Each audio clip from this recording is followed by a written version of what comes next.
Number 1। वो originally महर्षि वाल्मीकि द्वारा लिखी गई थी कुछ 400 से 100 बीसी में।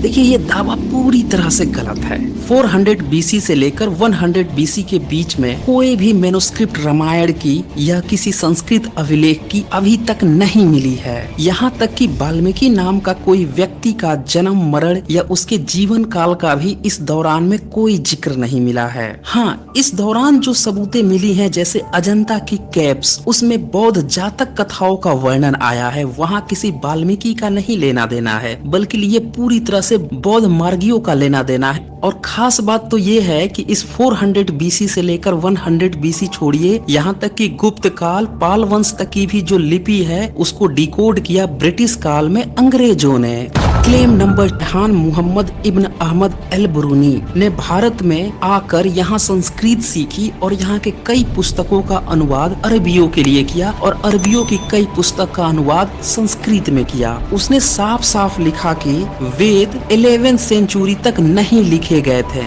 उसने अपने 12 चैप्टर में लिखा है ब्राह्मण लोग वेद को लिखने की आज्ञा नहीं देते क्योंकि उनका उच्चारण विशेष ताल स्वरों से होता है। वे लेखनी का प्रयोग इसीलिए नहीं करते कि कहीं कोई अशुद्धि और लिखित पाठ में कोई अधिकता या न्यूनता न हो जाए। उसने ये भी लिखा कि इस कारण वे कई बार वेद को भूल जाने से इसे खो भी चुके हैं। यानी 11वीं सेंचुरी तक तो वेद नहीं लिखा गया था।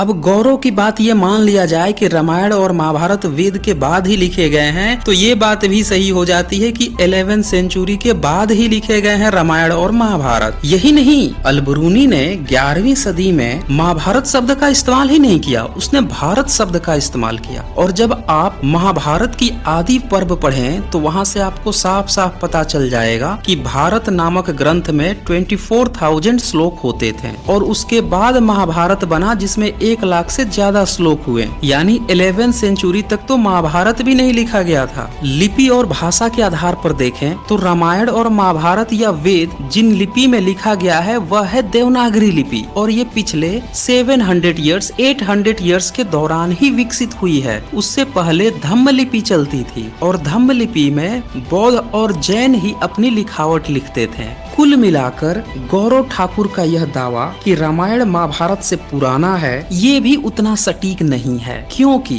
बृहदारण्यक उपनिषद अगर आप पढ़ें तो उसमें के पिता हैं वो अपने दरबार में याज्ञवल्क्य ऋषि से राजा परीक्षित के बारे में पूछ रहे हैं। और ये परीक्षित कौन है? तो ये अर्जुन का पोता और अभिमन्यु का पुत्र है। यही नहीं, महाभारत में जो 12 राशियां हैं उनका प्रयोग नहीं हुआ है, जबकि रामायण में फ्रिक्वेंटली ये प्रयोग हो रहा है। इसके अलावा जो लेखनी है महाभारत की उसकी लिखावट भी रामायण की जो क्लासिकल संस्कृत है उससे पुरानी मानी जाती है। तो कुल मिला के रामायण पुराना है लेखनी में या महाभारत, ये पूरी तरह से विवादित मुद्दा है। यानी गौरव का ये दावा भी टाए टाए फिस निकला। इसका नेक्स्ट क्लेम सुने। और इसी में अगर हम संस्कृत भाषा का एवोल्यूशन डेटा भी ऐड कर दे तो हमें ये पता चलता है कि रामायण में जो संस्कृत इस्तेमाल की गई है ना वो 400 बीसी के बाद ज्यादा कॉमन थी। पता नहीं इस गौरव ने किस गुफा में पढ़ाई की है। इसे ये भी नहीं पता कि रामायण में जो क्लासिकल संस्कृत प्रयोग की गई है वो पिछले 700-800 ईयर्स के अंदर ही लिखी जानी पॉसिबल हुई है, क्योंकि ऐसे कई सारे स्वर हैं वो धम्म लिपि में पाए ही नहीं जाते थे। जैसे ओ, ए, अह, ये सारे स्वर काफी बाद में आए हैं और देवनागरी लिपि में ये फ्रिक्वेंटली प्रयोग होते हैं जिसमें रामायण को लिखा जाना पॉसिबल हो सका। ऐसे में 400 बीसी में ये कौन सी रामायण कहां से लिख दी गई? अब इनका नेक्स्ट क्लेम सुने। अलग अलग गुरुओं ने इसके कई सारे वर्जन्स बनाए ताकि लॉर्ड राम की ये कहानी सभी सामान्य लोगों तक पहुंच सके और वो इससे कुछ इंपॉर्टेंट लाइफ लेसन्स सीख सके।